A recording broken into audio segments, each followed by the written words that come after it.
हम तो डूबेंगे सनम, तुमको भी ले डूबेंगे।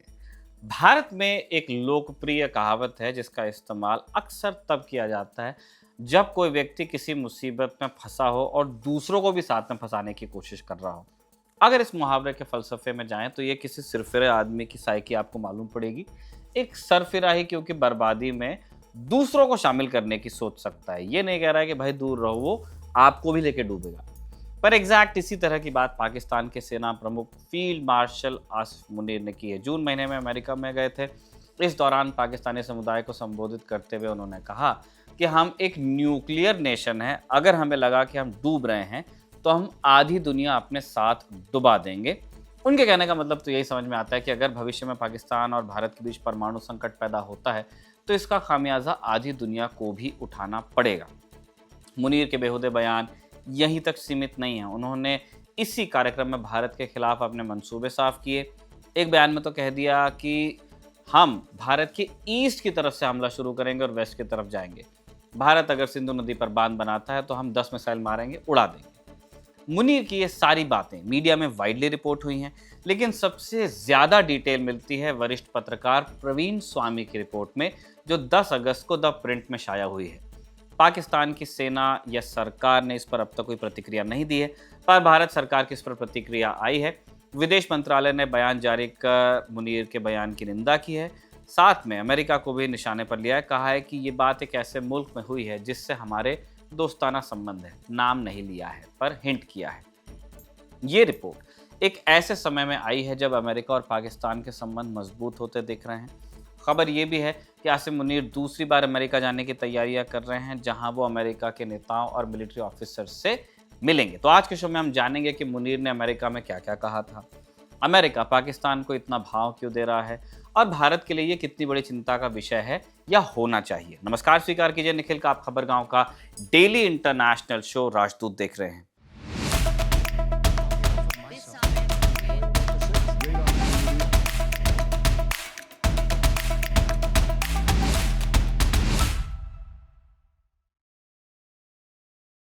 पाकिस्तान के प्रधानमंत्री हैं शहबाज शरीफ, राष्ट्रपति हैं आसिफ अली जरदारी, लेकिन 18 जून को डोनाल्ड ट्रंप के साथ लंच किया सेना प्रमुख आसिम मुनीर ने।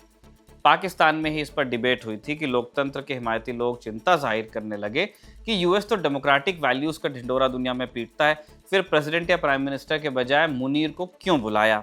इसे थोड़ा और अच्छे से समझने के लिए आपको 2019 की वो शाम याद करनी पड़ेगी जब पाकिस्तान के पूर्व प्रधानमंत्री इमरान खान यूएस गए थे। ध्यान दीजिएगा, इमरान उस समय प्रधानमंत्री थे और सेना के दम पर ही चुनकर आए थे। जब 3 दिन के दौरे के लिए वो यूएस पहुंचे तो उनके स्वागत के लिए अमेरिकी सरकार की तरफ से कोई नहीं गया था। यहाँ तक कि एक साधारण से एयरपोर्ट पर वो उतरे और वहां से शटल सर्विस ली उन्होंने, ऐसा भी मीडिया रिपोर्ट्स में छपा। लेकिन मुनीर के साथ ऐसा कुछ नहीं हुआ। इमरान भी ट्रंप के मेहमान थे, लेकिन उन दिनों ट्रंप पाकिस्तान से नाराज रहते थे। उन्होंने पाकिस्तान को दिए जा रहे डॉलर्स रोक दिए थे, लेकिन अब पाकिस्तान में निज़ाम बदल गया है। इमरान को जिसने ताकत दी थी उसी ने उन्हें किनारे करके जेल में डाल दिया है। शहबाज शरीफ प्रधानमंत्री हैं, लेकिन वो जानते हैं कि कहाँ कितना बोलना है, क्या नहीं बोलना है। इमरान की बगावत ने जितना नुकसान फौज को पहुंचाया था, ऑपरेशन बुनियाद उल मरसूस ने उसकी पूर्ति कर दी है। फौज अब पाकिस्तान में वही है जहां इमरान के आने से पहले थी। इसलिए पाकिस्तान में भले कुछ हलकों से आवाज उठी हो कि ट्रंप को सिविलियन सरकार से किसी को बुलाना चाहिए था, लेकिन दुनिया ने ट्रंप के इस कदम को प्रैक्टिकल माना कि बात उसी से किए जाए जिसके हाथ में रियल पावर हो। कासिद को चिट्ठी देने से बेहतर है माशूक को बुलाया जाए। खैर, इसी तरह मुनीर की यूएस विजिट की भूमिका तैयार हुई। मुलाकात के बारे में हमने आपको राजदूत में बताया ही था। तब भारत और पाकिस्तान दोनों ने अपनी जीत का ऐलान कर दिया था, तो सीज फायर का क्रेडिट फिर ट्रंप ने ले लिया और कहा कि आई लव पाकिस्तान। जब मुनीर ने ट्रंप के साथ लंच किया और डकार भी ले ली तो उन्होंने अपने दौरे के अगले लेग्स पर ध्यान दिया। उसके बाद उन्हें ट्रंप के होम स्टेट फ्लोरिडा जाना था, जहां पे 2 प्रोग्राम अटेंड कर रहे थे। पहला अमेरिकी जनरल माइकल कुरिला का रिटायरमेंट प्रोग्राम था। कुरिला को कई बार इसराइल ट्रेनिंग के लिए भेजा गया था, इसलिए उनकी इस पार्टी में इजरायली फौज के बड़े ऑफिसर्स भी आए थे। इसराइल, जिसे पाकिस्तान आज भी रिकॉग्नाइज नहीं करता है, और ये बात पाकिस्तानी पासपोर्ट पर तक दर्ज है। खैर, इजरायली ऑफिसर्स के साथ मुनीर उस प्रोग्राम में शामिल हुए। दूसरा प्रोग्राम रात में हुआ। फ्लोरिडा के ग्रैंड हयात होटल में ये बात हुई। इसमें पाकिस्तानी डायस्पोरा के लोगों को बुलाया गया। पाकिस्तानी मूल के अमेरिकन बिजनेसमैन अदनान असद ने मुनीर के लिए ये प्रोग्राम ऑर्गेनाइज करवाया था। Adnan Venus group of companies के सीईओ हैं। अमेरिका के पाकिस्तानी डायस्पोरा में जाना माना नाम है अदनान का। लोगों को जब इस प्रोग्राम की दावत दी गई तो इसके साथ सख्त हिदायत ये भी थी कि आप प्रोग्राम हॉल के अंदर मोबाइल फ़ोन या कैमरा लेकर नहीं आ सकते। द प्रिंट के लिए प्रवीण स्वामी ने जो रिपोर्ट छापी है वो वहाँ मौजूद लोगों से बात करके तैयार की गई है।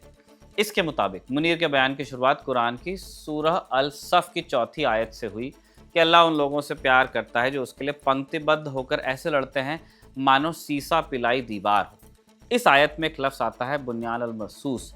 यही वो कोड नेम था जो पाकिस्तान ने अपने ऑपरेशन को दिया, जो उसने ऑपरेशन सिंदूर के जवाब में लॉन्च किया था। खैर, मुनीर ने अपनी स्पीच में 7 बड़े पॉइंट्स रखे। नंबर 1, मुनीर ने कहा कि मई 2025 में भारत पाकिस्तान की जो लड़ाई हुई उसमें भारत को अपना नुकसान स्वीकार करना चाहिए था। स्पोर्ट्समैन स्पिरिट नाम की कोई चीज़ होती है।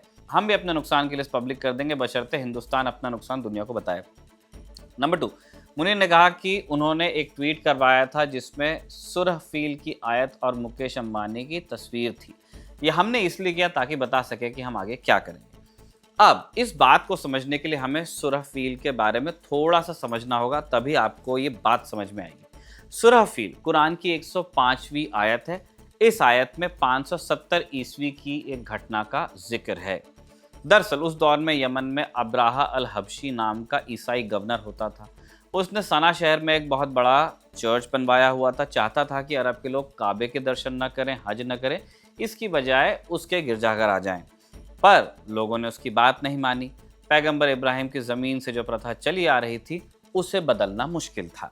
इसलिए अब्राहा ने काबे को ही तोड़ने का प्लान बनाया। उसने एक बड़ी फौज बनाई जिसमें उसने बड़े बड़े हाथियों को भी शामिल किया।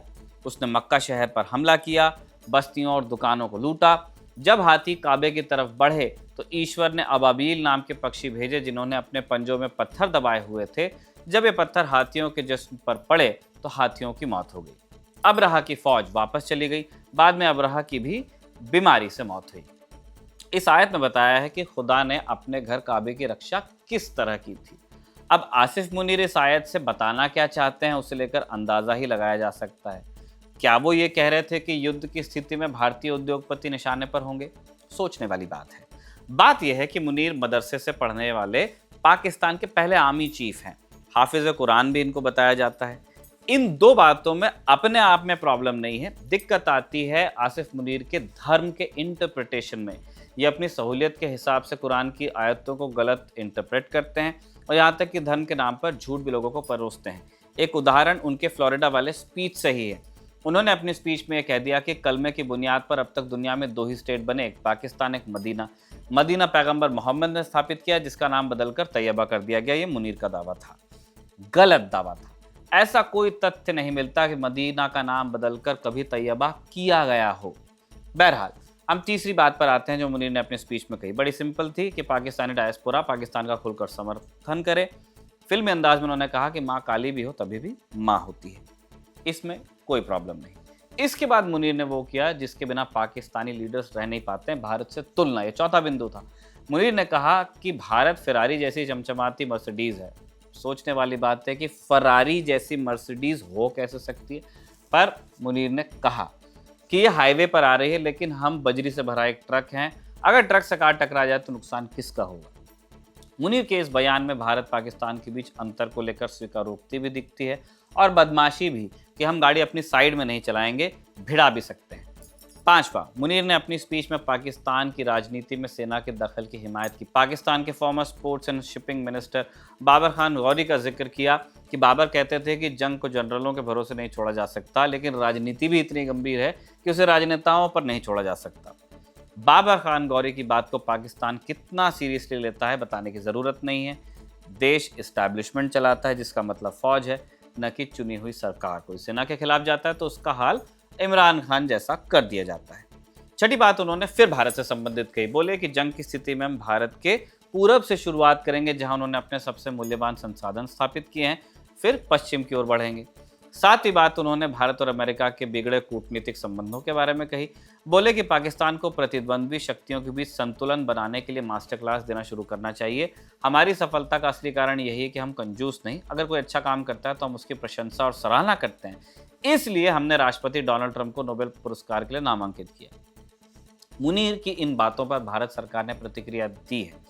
विदेश मंत्रालय के बयान में कहा गया कि पाकिस्तान के सेनाध्यक्ष ने अमेरिका में जो कथित बयान दिए हैं उन पर ध्यान दिया गया है। परमाणु धमकी पाकिस्तान की पुरानी आदत है, पर अंतर्राष्ट्रीय समुदाय को ऐसी गैर जिम्मेदार टिप्पणियों पर ध्यान देना चाहिए। यहाँ एक ऐसी सेना के पास परमाणु शक्ति है जो खुद आतंकवादी समूहों के साथ मिली हुई है। भारत ने अपने बयान में अमेरिका को भी आड़े हाथ दिया। बयान में लिखा गया कि ये बात बहुत गलत है कि भारत के खिलाफ ये बातें एक ऐसे देश की जमीन पर हुई जो खुद हमारा दोस्त है। मुनीर ने क्या कहा, हमने आपको बता दिया, कॉन्टेक्स्ट दिया। अब निकालते हैं इसके मायने। ये इसलिए भी जरूरी है क्योंकि पहलगाम हमले से पहले भी ऐसे मुनीर ने एक भाषण दिया था जिसे पहलगाम के हमले के लिए ट्रिगर माना गया। हमारे सामने मुनीर का एक और भाषण है जो उनकी थिंकिंग पर रोशनी डालता है। इसे समझना इसलिए जरूरी है क्योंकि मुनीर अभी पाकिस्तान में सबसे ताकतवर शख्स हैं। भारत और पाकिस्तान के बीच आने वाले वक्त में जो कुछ होगा उस पर मुनीर की सोच का असर जरूर पड़ेगा। तो क्रम से चलते हैं। पहली बात तो आधी दुनिया के साथ डूबने वाली है। न्यूक्लियर हथियारों के जरिए ब्लैकमेलिंग पाकिस्तान ने आज नहीं की है, उनकी ये पॉलिसी रही है। इसे लेकर एक बड़ा मजेदार उदाहरण दिया जाता है कि धमकाने वाले अक्सर बंदूक सामने वाले की ओर करके धमकाते हैं, लेकिन पाकिस्तान का उल्टा है। वो अपनी खोपड़ी पर बंदूक रखता है कि मेरी बात मान लो वरना मैं खुद का नुकसान कर लूंगा और आप जवाब देना। फिर ऑपरेशन सिंदूर के वक्त पाकिस्तान ने पहले कुछ घंटों में ही न्यूक्लियर करना शुरू कर दिया था। यही बात मुनीर ने यूएस जाकर फिर से क्यों कही? क्योंकि मुनीर जानते हैं कि भारत और पाकिस्तान के बीच कन्वेंशनल कैपेबिलिटी में बहुत अंतर है। यानी पाकिस्तान की सेनाएं एक लंबी नॉन न्यूक्लियर लड़ाई को भारत से नहीं जीत सकती। इसलिए वो न्यूक्लियर हथियारों को एक बैकस्टॉप की तरह देखती हैं कि भारत के लिए न्यूक्लियर थ्रेट रखो कि भारत पर चलाएंगे या नहीं चला पाए तो अपने आंगन में फोड़ लेंगे, लेकिन हम कुछ क्रेजी करेंगे और फिर इसके असर से दुनिया अछूती नहीं रह पाएगी। आधी दुनिया को डुबोने की बात मुनीर ने इसलिए की। इसे कहा जाता है पाकिस्तान का न्यूक्लियर ब्लफ। लेकिन 2019 में बालाकोट एयर स्ट्राइक और 2025 में ऑपरेशन सिंदूर ने साबित किया कि पाकिस्तान न्यूक्लियर ब्लैकमेल से भारत को हमेशा नहीं रोक सकता। तो मुनीर के पहले बिंदु को आप हवा में उड़ा दीजिए। मुनीर का दूसरा बिंदु था अंबानी वाला ट्वीट। ये भी भारत के लिए कोई ब्रेकिंग न्यूज नहीं है। युद्ध की स्थिति में भारत के औद्योगिक हित टारगेट पर रहेंगे, ये ऑब्वियस बात है और भारत ने इसके लिए तैयारी की है। सारे हथियार ऑब्वियसली सीमा पर नहीं है। व्यापारिक और नागरिक हितों की रक्षा के लिए भी सिस्टम्स तैनात हैं। जिस S-400 ने दुनिया में सबसे लंबी दूरी से एक पाकिस्तानी जेट को मारकर रिकॉर्ड बनाया, उसे खरीदा ही इसलिए गया था। आप पुरानी रिपोर्ट्स में इस चीज का जिक्र खोज सकते हैं कि भारत कुछ S-400 regiments Delhi Mumbai economic corridor की सुरक्षा में भी लगाने वाला था। भारत इस सिस्टम की और किस्तों में दिलचस्पी दिखा रहा है। हो सकता है हम और सिस्टम्स लें, लेकिन पहली चुनौती है कि जो पहले से मिसाइल्स ऑर्डर की गई हैं वो डिलीवर हो जाएं। रही बात किसी उद्योगपति को टारगेट करने की, अगर वास्तव में मुनीर यही कह रहे थे तो फिर ये एक चीप ट्रिक थी अपनी बात में तड़का लगाने की, एक कीवर्ड को भुनाने की। भारत के संदर्भ में मुनीर की अगली बात थी फरारी और ट्रक वाली। यहाँ भी कोई नई बात नहीं है। पाकिस्तान और भारत की क्षमताओं में जो अंतर है वो पब्लिक में है। इसलिए पाकिस्तान ने हमेशा भारत से जीतने की जगह भारत को हैरेस करने पर ध्यान दिया है। गाड़ी पे स्क्रैच मार देंगे, न्यूसेंस वैल्यू पर फोकस किया है। मुनीर पाकिस्तान को ट्रक कह रहे हैं। कोई कहने को ये भी कह सकता है कि पाकिस्तान अगर बजरी से भरा ट्रक है तो भारत लोहे से भरी ट्रेन है। अब ये उदाहरण कहाँ जाएगा? बतौले हैं, कोई भी कर सकता है, बोलने में क्या जा रहा है। मुनीर का अगला बिंदु था कि लड़ाई को पूरब से शुरू करके पश्चिम लाएंगे। मुनीर शायद भूल गए हैं कि जब वो 3 साल के थे तब एक जंग हुई थी जिसमें पाकिस्तान और भारत पूरब और पश्चिम दोनों तरफ लड़े थे। नतीजा क्या हुआ? पाकिस्तान का पूरब ही उससे छिटक गया था, बांग्लादेश बन गया था। रही बात एक्चुअल सिनेरियो की, तो ये सुनने में अजीब लग सकता है, लेकिन भारत की सामरिक तैयारी पूरब में भी बहुत मजबूत रहती है। हमारा सारा फोकस पाकिस्तान पर रहता है जनरली, इसलिए हमें लगता है कि भारत की पश्चिमी सीमाएं ही ज्यादा इंपॉर्टेंट है। लेकिन अगर आप भारत के सेनाध्यक्षों की लिस्ट पर गौर करें तो आप पाएंगे कि आर्मी चीफ बनने वाले ज्यादातर ऑफिसर्स कोलकाता के फोर्ट विलियम स्थित पूर्वी कमान से कमांड एक्सपीरियंस लेकर आते हैं। पूर्वी कमान का काम है पूर्वोत्तर में स्थिरता बनाए रखना और पाकिस्तान के दादा यानी चीन को चेक में रखना। पूर्वी कमानी भारतीय सेना का वो हिस्सा थी जिसने पाकिस्तानी सेना के तकरीबन 1 लाख सैनिकों का सरेंडर करवाया था। जनरल न्याजी का सरेंडर एक्सेप्ट करने वाले अफसर का नाम था lieutenant general Jagjit Singh Arora. General officer commanding in chief eastern command. तब से आज तक ईस्टर्न कमांड मजबूती हुई है। भारत में जो 2 नई माउंटेन स्ट्राइक कोर्स आई हैं, उनमें से एक पश्चिम बंगाल के पानागढ़ में है, ईस्टर्न कमांड के तहत। पूर्वी कमांड पर चीन का लोड कम करने के लिए लखनऊ स्थित सेंट्रल कमांड को भी कॉम्बेटाइज कर दिया गया। पहले ये एडमिनिस्ट्रेटिव कमांड थी। ये बात सिर्फ आर्मी की है। हमने एयरफोर्स और नेवी को भी डिस्कस नहीं किया है, जिसकी पूर्वी मोर्चे पर अपनी तैयारियां, अपनी क्षमताएं हैं। तो ये सोचने वाली बात है कि मुनीर किस लॉजिक से कह रहे थे कि लड़ाई पूरब से शुरू होकर पश्चिम जाएगी। क्या मुनीर ये कह रहे थे कि वो जिनपिंग के साथ मिलकर लड़ाई करेंगे? ऑपरेशन सिंदूर के वक्त चीन ने जिस तरह पाकिस्तान का साथ दिया, ओपन सीक्रेट है। टारगेटिंग इंफॉर्मेशन से लेकर हार्डवेयर तक चीन से आया था। लेकिन क्या चीन एक कदम आगे बढ़ेगा, खुद पाकिस्तान के लिए भाड़े का सैनिक बनेगा? सोचने वाली बात है। अगर मुनीर ये सोच रहे हैं कि बांग्लादेश से अपने संबंध सुधार कर उसे भारत के खिलाफ इस्तेमाल करेंगे, तो उन्हें यह नहीं भूलना चाहिए कि यूनुस एक टेम्पररी अरेंजमेंट है और जो परमानेंट है उनकी भाषा भी समय के साथ बदलती है। जैसे मालदीव के मोहम्मद मुइज़ू पहले इंडिया आउट कैंपेन चलाते थे, अब भारत के प्राइम मिनिस्टर को होस्ट कर रहे हैं। बांग्लादेश और भारत के बीच आई दूरी अस्थायी है। लॉन्ग रन में दोनों को करीब आना है, क्योंकि दोनों मुल्क सिर्फ मैप पर ही नहीं, समाज के स्तर पर भी बहुत करीब हैं। बांग्लादेश अपनी भलाई अपने सबसे बड़े पड़ोसी से बैर में नहीं देख सकता, नहीं देखेगा। तो मुनीर को यहाँ भी तुरंत सफलता तो नहीं मिलने वाली है। जो भी हो, मुनीर ने भारत में स्ट्रेटेजिक थिंकर्स को एक फूड फॉर थॉट दिया है। नई दिल्ली इस बात पर गौर करेगी कि मुनीर जिस पूरब की बात कर रहे हैं, वहां उनके स्वागत के लिए कैसी तैयारी रखनी है। मुनीर ने ऑपरेशन सिंदूर के दौरान हुए नुकसान को लेकर भी फप्ती कसी थी। नुकसान की लिस्ट जारी करने का आधा काम तो air chief marshal AP Singh कर चुके हैं। उन्होंने बढ़िया लिस्ट दी है कि ऑपरेशन सिंदूर में पाकिस्तान के कितने फाइटर जेट्स गिरे, कितने एवैक्स गिरे, कितने बेसिस को लॉस पहुंचा। रही बात इंडियन लॉसेस की, तो इस बारे में हमारा मानना है कि भारत इस पूरे नैरेटिव वॉर में बेहतर इंफॉर्मेशन मैनेजमेंट कर सकता था, ताकि पाकिस्तान को गलत बयानी का मौका न मिले या एज न मिले। आखिरी बात मुनीर की डिप्लोमेसी को लेकर थी। सीन यह है कि पाकिस्तान में मुनीर अकेले नहीं है जिन्हें लगता है कि पाकिस्तान ने 2 सुपर पावर्स को हराया, लेकिन ये लोग पूरी बात नहीं बताते। सोवियत यूनियन को पाकिस्तान ने नहीं, CIA ने हराया था। मुजाहिदीन ट्रेनिंग और पैसा ISI से पाते थे, लेकिन ISI ये सब घर से नहीं, पेंटागन से लाती थी। रही बात ट्रंप को शुक्रिया अदा करने की, तो ये जरूर भारतीय डिप्लोमेटिक कोर के लिए एक चुनौतीपूर्ण समय है। ये कोई नहीं कह रहा है कि कहीं कोई चूक हुई ही नहीं है, लेकिन ये भी स्पष्ट है कि भारत ने ऑपरेशन सिंदूर से लेकर रूसी तेल वाले मुद्दे तक स्ट्रेटेजिक ऑटोनॉमी और अपनी संप्रभुता को ज्यादा तरजीह देने की कोशिश की है।